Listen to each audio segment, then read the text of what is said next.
sued by U.S. regulators who say the company violated trading rules. So what's going on with all this? Here to break it down with us, founder of Sawchuk Wealth, Terry Sawchuk. Good to see you. A lot to unpack there. So let's start here with the U.S. and the Fed's latest interest rate hike. How is that going to frankly affect the banking sector and, more importantly, for the real Americans watching our wallets? Well, I mean, when you increase interest rates, the reality is you do two things, really. One, the cost of borrowing goes up, and as the difficulties set in, credit contracts, right? So there's less available credit to people that need to borrow money for various different things. So it takes an already difficult economic condition and makes it worse. And a lot of people are concerned that the Fed is raising interest rates into an economy that was already slowing down.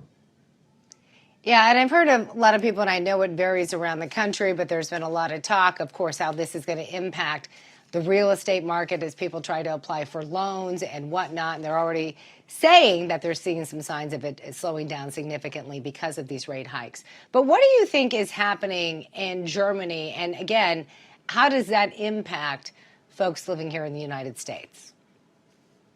Well, the Germans are ticked off because their cost of living has gotten so high. I mean, the food prices have gone up. Remember, it's argued that the United States blew up the Nord Stream pipeline, which was a direct line of natural gas that went from Russia right into Germany and then fed into other parts of Europe. So now that that's offline, the Germans are paying 8 to 10 times more for natural gas than they were just a year ago. And so when you look at it from that standpoint, not only is the food going to go up, but the cost of their manufacturing, the input costs go up, which makes them less competitive globally. So, Germany's economy is in rough shape. And obviously, if the war continues to escalate or even just stays at the same pace, there's no end in sight as far as that part's concerned. So Europe's in for a tough run.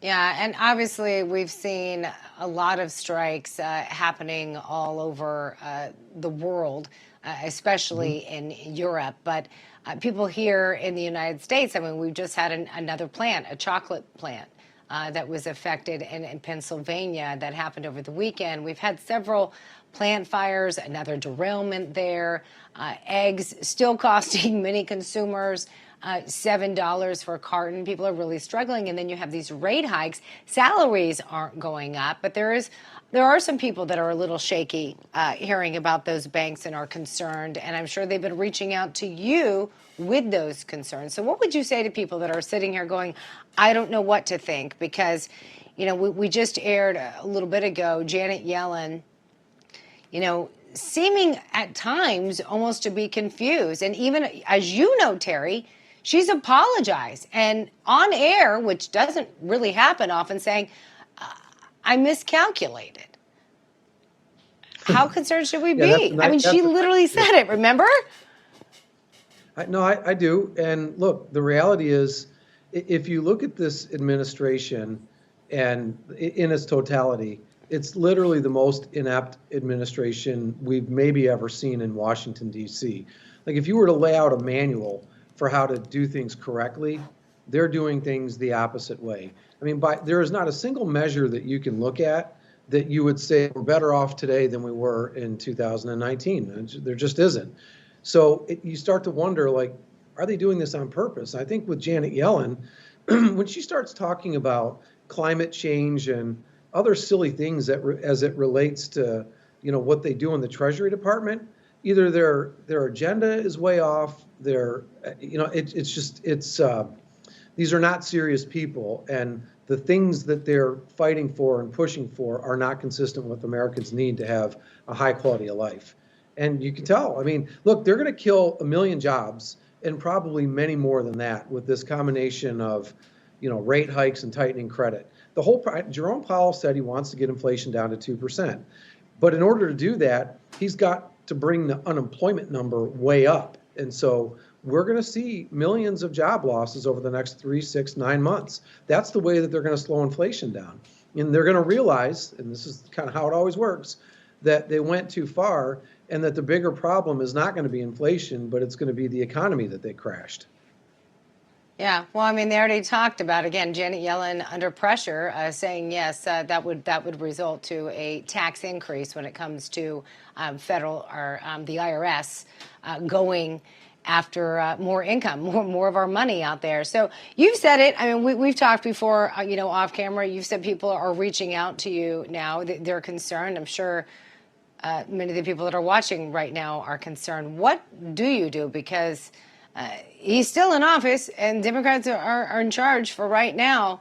So how do you manage through these troubling times? I think it's safety first. So if you think that your job might be at risk, then this is an important time to tighten the belt, get rid of recurring monthly expenses that maybe you don't need, make sure that you've got a good cash reserve built up in case you're in a position where you're in between jobs. I mean, those are things on that level. From an investment level, I mean, on our end, we don't have any money in the stock market right now. I think the stock market carries a tremendous amount of risk. And so we're mostly in treasuries and a little bit of gold, a little bit of US dollar, but things that we think will hold up well as we roll into this next phase. Because the next phase is where the earnings recession kicks in and the impact of all these rate hikes start to materially affect the economy. And again, I can't underscore enough that as the money supply shrinks and credit tightens, liquidity is also going to tighten, and it's going to be harder to get a loan. So, if you're in a position right now where you can run out and get a line of credit, I would do it today, because in another 1 month, 3 months, maybe 6 months, it's going to be much more difficult to get a line of credit. I mean, you got to think a little bit ahead here. I think we're in for a rough go, and the economy is definitely going to slow down. Terry Sawchuk, always good to hear from you. Good, solid advice. And one of the things that I really enjoy about having you on is you're not trying to stoke fears into the hearts and minds of real Americans. You just, very calm. Because a lot of people were freaking out, right, after those banks happened. And, how are we going to recover? And they panic. And you just kind of give it to us straight. So appreciate you doing that. Thank you, Terry. Yeah, my pleasure. I'm always happy to help when I can. You definitely did. Thank you. Coming up.